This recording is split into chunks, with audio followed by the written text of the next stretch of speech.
morning, everyone. Excellencies, former heads of state and government, Higher Excellency, Deputy Chairperson of AU Commission, honorable speakers, distinguished ministers and ambassadors, African youth representatives, ladies and gentlemen.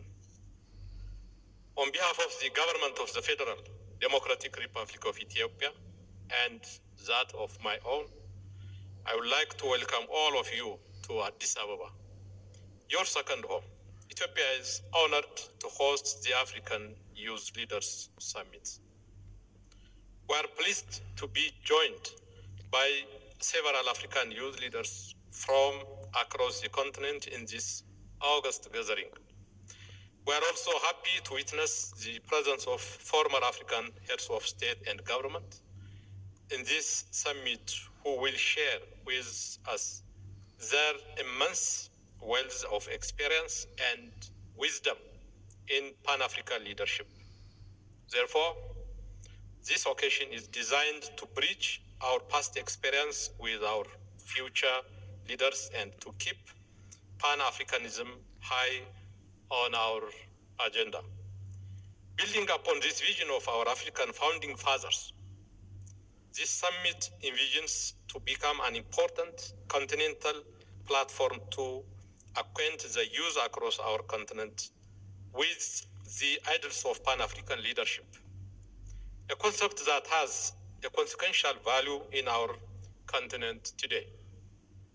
Today, Africa is faced with multifaceted socio-economic, political, and security challenge. Amongst many others, poverty, poor governance, and corrupt institutions continue to challenge the continent in every insidious manner. It is therefore high time that we work to address this challenge rigorously. 70% of Africa's population is below the age of 30. This makes our continent the youngest in the world. To capitalize on our position, we need to create strategic investments in education, health, energy, economic reforms, and good governance. Empowering and educating our youth will allow us to challenge the existing status quo and address the dangerous problems that face our continent. Excellencies, ladies and gentlemen, the African Union needs to be commended for the several youth development policies and programs it has established at a continental level. The African Youth Charter, the Youth Decade Plan of Action, and the Malabo Decision on Youth Empowerment are all being implemented through Agenda 2063 programs. The successful realization of these programs need to be our collective utmost priority. As far as Ethiopia is concerned, its national youth policy recognizes the potential and actual contribution of the youth in the process of nation building. Ensuring greater participation of youth in leadership and decision-making positions holds central place in Ethiopia's national 10 years development plan.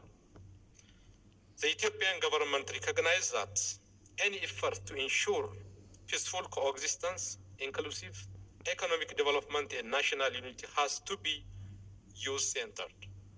That is why we have embarked on mobilizing youth voluntarism under the National Youth Voluntary Service Program, which has been under implementation for some time.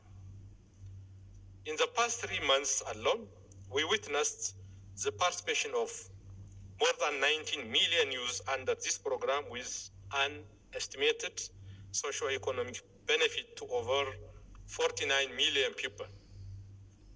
Excellencies, ladies and gentlemen, this summit gives us the opportunity to hold important discussion and share experience. Seizing this opportunity, I would thus like to talk to you about Ethiopia's Green Legacy Initiative, an initiative launched in 2019 with an aim to combat the adverse effect of climate change.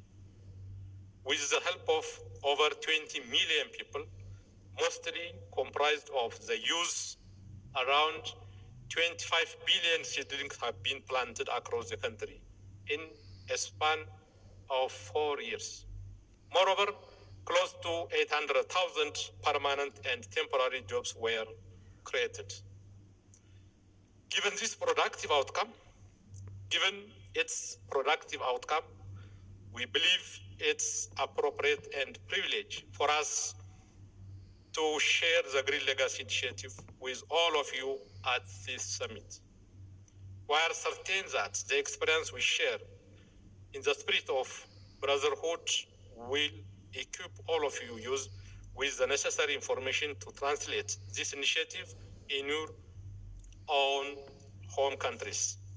At last, let me underscore that African youth need to play a vital role in shaping Africa's future. They should also know that they have a great responsibility to secure the interest of our continent in the years to come. And I have no doubt that is achievable. As all our deliberations and activities are defined by the spirit of Pan-Africanism and African fraternity, I am certain that this summit will yield positive results. I thank you.